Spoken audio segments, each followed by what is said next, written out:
O conflito na Ucrânia acaba de entrar em seu 5º ano. É um marco sombrio, né? Uma guerra que, de fato, redesenhou a geopolítica mundial.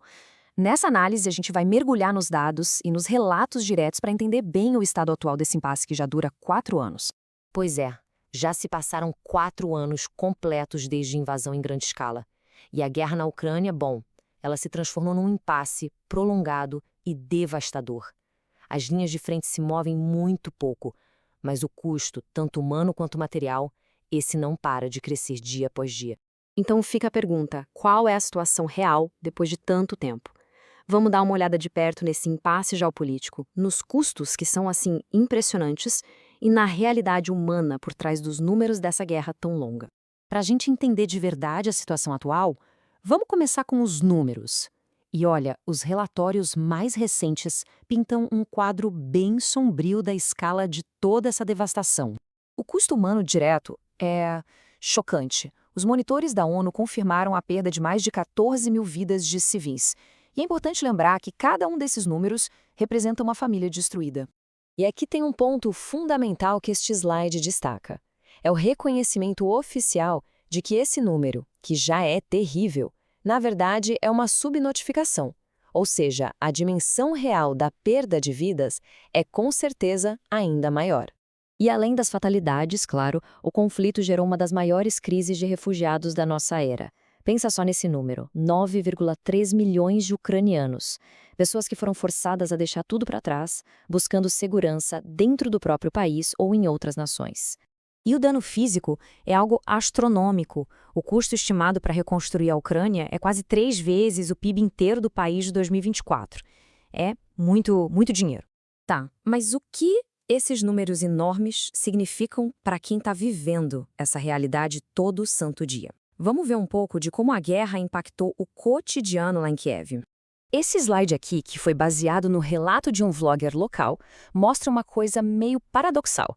Os supermercados até que estão abastecidos, mas com a moeda local desvalorizada, itens básicos como ovos e pão ficam cada vez mais caros para a população. E isso aqui ilustra perfeitamente o contraste, né? De um lado, a realidade microeconômica de um cidadão comum, e do outro, a resposta macroeconômica que vem dos aliados.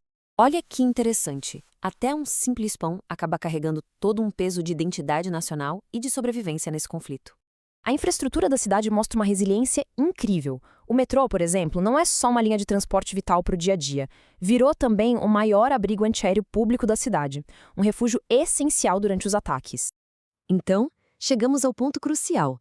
Com um custo tão alto em todos os níveis imagináveis, por que a paz não chega? A resposta está bem aqui, nessas exigências que não se conversam. As negociações estão completamente paralisadas por questões fundamentais, sabe? Território, como o controle de Donbas, e segurança. E nenhum dos lados parece disposto a ceder. E essa citação do presidente Zelensky captura a essência desse impasse. É uma desconfiança profunda no futuro. Ele insiste em garantias de segurança que sejam concretas, que sejam acordadas antes de tudo, porque o medo é que qualquer acordo sem isso seja só uma pausa antes de um novo ataque. É importante entender que esse conflito não é só regional. Ele está ativamente redesenhando todo o mapa geopolítico global. Conforme as relações com o Ocidente vão se fragmentando, a gente vê a Rússia e a China fortalecendo o que elas chamam de Aliança Eurasiana. Isso está cada vez mais visível. E essa aliança Rússia-China é só um exemplo de uma tendência ainda maior. O mundo parece estar se reorganizando em torno desse conflito, o que acaba acelerando a formação de novos blocos e aprofundando as divisões no cenário global. Isso tudo nos leva à pergunta final.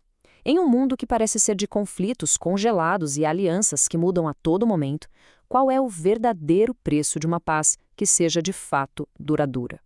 É uma questão que define não só o futuro da Ucrânia, mas talvez a estabilidade dessa nova era em que estamos entrando.